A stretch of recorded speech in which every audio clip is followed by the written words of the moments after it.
And welcome once again to your show, Líderes del Futuro. My name is Rafael Vasquez, and today I want to continue the dialogue on the series on finances. Today we're going to be talking about what to do when considering buying a vehicle or a car.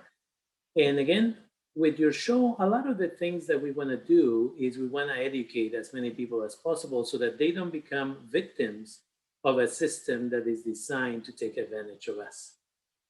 So, what are cars that are most reliable? What are the vehicles that are the best options for us? Honda and Toyota have proven themselves over the decades that these are the most reliable vehicles because they last longer and the expenses in maintaining them and repairing them are not very high. It is better to never buy a new vehicle. And this is because the moment you finish buying or signing the paperwork on that vehicle is now a used vehicle. So the moment you leave the lot, then you're going to sell that car, but you can never sell it again as a new vehicle, which means you may end up losing up to thousands of dollars on the vehicle. So that's why it's best to buy used. And it's better to buy a vehicle that is between 20 and 90,000 miles. Again, this will give you a lot of time to be able to keep that vehicle. When buying a vehicle from a dealership, you always want to buy a vehicle that you plan to keep for at least 5 years.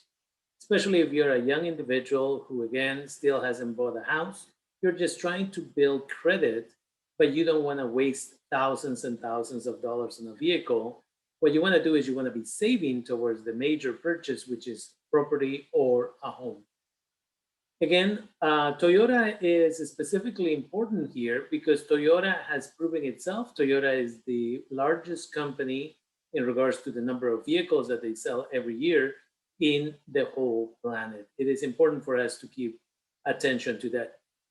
And then when you're looking at a vehicle, which vehicle do I want to buy, what year, so on and so forth, you should always look on websites like kvb.com. Kelley Blue Book is one of the most reliable places to find information. So before you go to the dealer, you already want to decide which vehicle. This is the amount of mileage that the vehicle is being made available in the website that I'm looking at, and what's the best price that I should be paying for that. As you should understand, the dealer is in business to make money, therefore they're going to charge you whatever they want, but it's up to you to negotiate. You should also look up information about the issues with the vehicle. Sometimes information is available on Kelley Blue Book, or you can just Google a lot of information with the vehicle. Do remember that many, if not most of the companies, redesign their vehicles every 3, 4, and likely 5 years.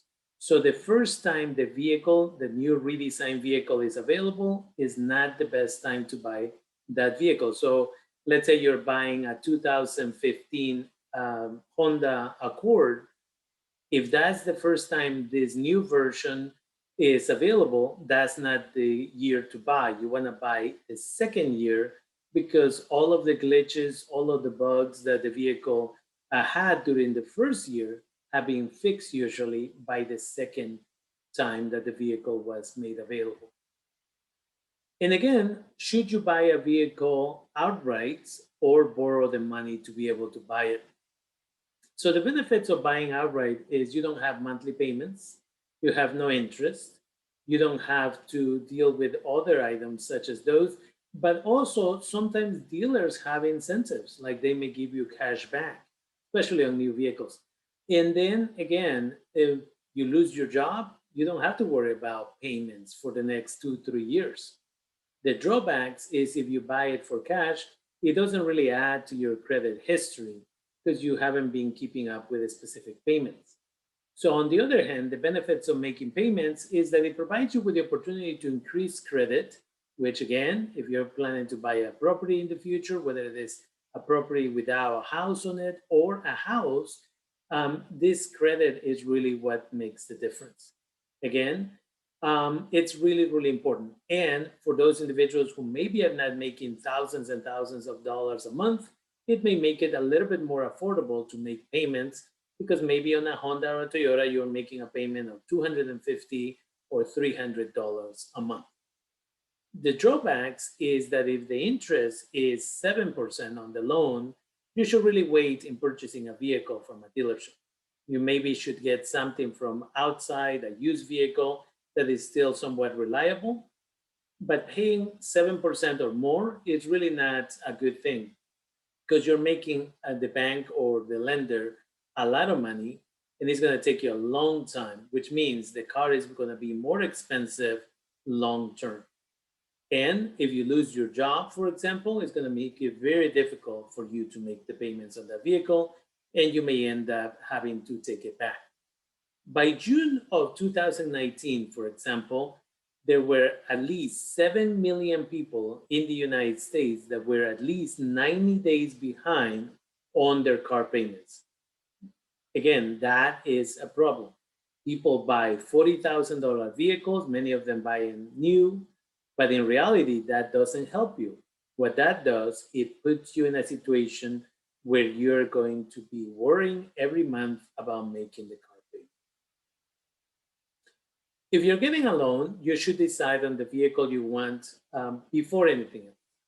You should look up online and compare prices because in different dealers, and that's the beauty of being able to look for these vehicles online. And then you should find out if in a different dealer, even if you have to travel 10 more miles or 20 more miles, you should find out if in a different dealer, they have the vehicle at a cheaper price. Why? Because some of the dealers will match the prices from competitors just so that they can make the sale. Also, get an estimate from the insurance to make sure that you can afford it. Because again, insurance is not cheap and you want to have enough coverage. And I mentioned this in the previous conversation I had on finances. You can check that out on my YouTube channel or my podcast by the name Líderes del Futuro as well. And then once you have decided, yes, I can afford the insurance, yes, this is the price I'm willing to pay, then you apply for a car loan through a credit union. Credit unions, the money stays in the community. In many credit unions, 95% of the money is reinvested into the community. With banks, a lot of the money goes back to New York. A lot of the money goes back to large corporations. It doesn't stay in the community. Find out what your monthly payment is going to be based on the interest that they're charging you. And then ask yourself, can you afford it? If they're asking for 7% or higher interest, see if a family member will co-sign so that one, you'll develop credit, but the interest will be lower and you, in fact, will be able to keep up with the payments. Now, speaking specifically about insurance, you must always look at insurance prior to buying a car.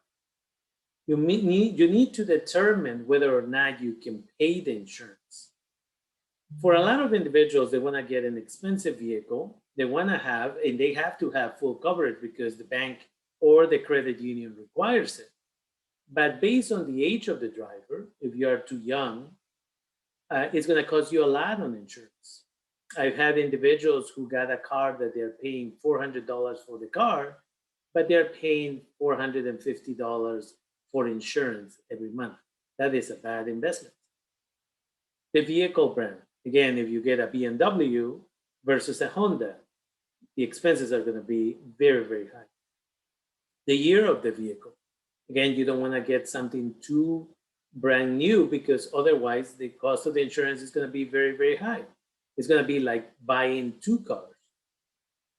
Whether or not the vehicle that you're going to buy has anti-theft features, and if so, which, because then that could be one item that can lower the expenses of your insurance. If you are buying what they call a sports car, which is a car with two doors only, then the expenses on the insurance are going to go up. If you have any tickets or accidents in your record, that is going to drive up the cost of the insurance. And also the years of having insurance. If you have been driving and you haven't had insurance for 3 or more years in many states, the insurance will charge you additional money as a punishment for not having insurance for that period of time. And so it's important to look at that. Now, the other factor here in insurance is many individuals want to just cover the minimum. So even if the bank says, you have to have full coverage, what does full coverage mean? It means that if you have an accident, the insurance will help you cover the cost of the vehicle, and that's really what it means. But you also have to keep in mind, what if you are, by whatever reason, distracted and you don't notice and you crash into a Mercedes Benz that costs $150,000? Well, if your insurance only covers, let's say, 30,000, then after that, you're on your own. And the other insurance company is going to come after you and they're going to sue you, and you're going to be paying half of your paycheck every month from now and for years to come to pay up that $150,000. That is why you should always get insurance. Even if it's going to cost you more, you should always get insurance that is going to cover not just your car, but the car that you may end up destroying. I had an individual, a young individual, who was texting and driving a month into getting a car, and he crashed and created a situation where 4 cars were hit. He was sued for $90,000 and it's been 5 years, and he's still making payments on those cars, right? So that is the problem, that he had the minimum $15,000 coverage. It wasn't enough for what destruction he caused. And then after you get all that insurance and the loan ready, what you do is you get to the dealer. It's better if you go with somebody who, especially if you're young, with somebody who has experience buying vehicles. These individuals are less likely to take advantage of you if you're with somebody who's older as well. Look around. You already know which car you want, but act like you just dare to look around. The dealer will say, oh, why don't we get you a brand new car? Or get you to really develop your credit by getting a lease. And every 2 to 3 years, you can come back and get a new vehicle. And that's how they get you. And then they say, in 2 years, instead of renewing the lease, you can choose to buy that vehicle and keep it. But you will have created a lot of credit. Now, again, don't let yourself be manipulated. They'll try to get you to go drive that brand new car, so you'll fall in love with the smell and the way it drives and everything else. Don't do that. Let them talk. And once they're done talking respectfully, then start negotiating the price of the vehicle. You already know how much it is worth. Now it's time for you to negotiate. So recently, I assisted somebody in buying a used vehicle. And after they talked for a while and they offered this individual to buy a brand new car, and then after that, they went for the idea of the lease, I stepped in when I was asked to do so. And then I said, here's the deal. This is the car we want. I'm not here to waste your time.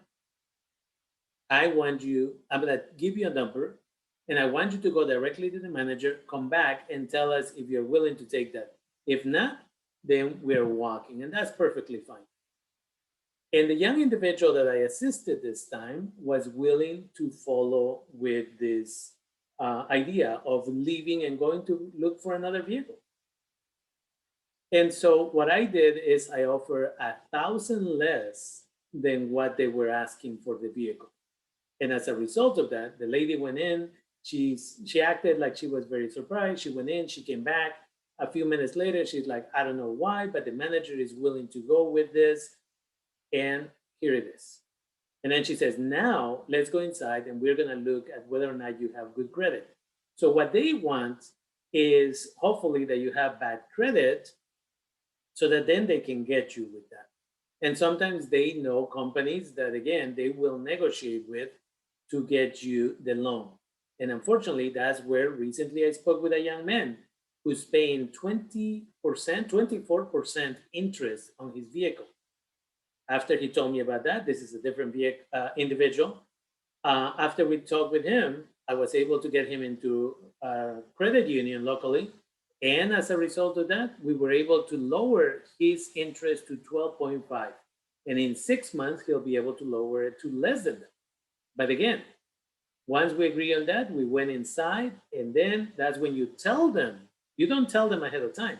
That's when you tell them that you already have a loan approved. And as a result of that, they don't like it, but they're not going to get more money out of you. You don't buy extra add-ons. They'll try to sell you some type of insurance for the seats of the vehicle. They'll sell you something to supposedly keep the paint from, getting stained and this and that. Say thank you. I'm not interested in any of that. The only thing that you might be interested in is an extended warranty if you plan to, again, keep the vehicle for at least 5 years and you know that you're going to be putting a lot of miles on that vehicle. That's the only time that you would get an extended warranty because, again, you're going to have high mileage. And some of the newer vehicles, a computer that may go bad may cost you $1,500. So that's the only time that you really think about that.